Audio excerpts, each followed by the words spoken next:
Okay, this is my day 5 ng skincare routine ko. Ito yung unang may upload ko dito sa FB page ko. At i-follow ninyo ako para malaman ninyo kung bakit sinugal ko kahit may mga viral videos ako sa main account ko. So for today, tapos na akong gumamit ng sabon na to. Araw-araw ko siyang ginagamit at this one is best for exfoliating para matanggal yung ating mga dead skin. Next na ilalagay ko, tapos na ako maghilamos, is etong toner.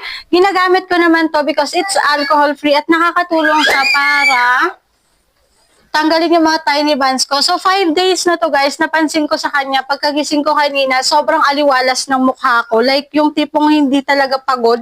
Alam mo yun, yung kapag hindi ka kasi nag-skincare, mukhang pagod na pagod yung balat mo. Pero kanina, sobrang aliwalas niya at napaka-smooth niya ha.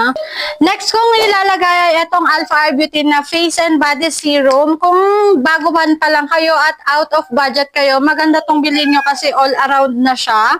Face na siya and body. Ito nakakatulong siya para ayusin yung skin barrier mo.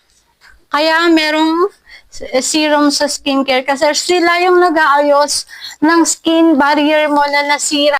Next ay itong moisturizer ko from Fresh Skin Lab. Ito naman, gumagamit tayo ng moisturizer sa skin natin kasi para malaki yung moisture sa skin natin at hindi maging tuyot. Alam nyo naman na kapag katuyot yung skin, hindi siya maganda tingnan at hindi siya nakaka-healthy.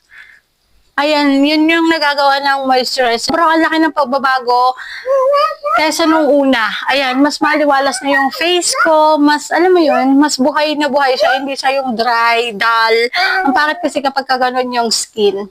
Last, the aking routine ay itong Hello Glow. Ito naman nakakatulong para i-protect tayo sa UV rays ng araw. Ayan siya. Sobrang tagal na sa akin ito guys. Worth it kahit mahal. Matagal naman siyang maubos. Like, last year ko pa to binili. At hanggang ngayon buong buo pa. Kaya ayan. Glow Glow! Glow Glow Glow! By the way, update ko kayo bukas kung ano yung kalalabasan nito. So yun lang sa ngayon. Follow me for more. Mwah!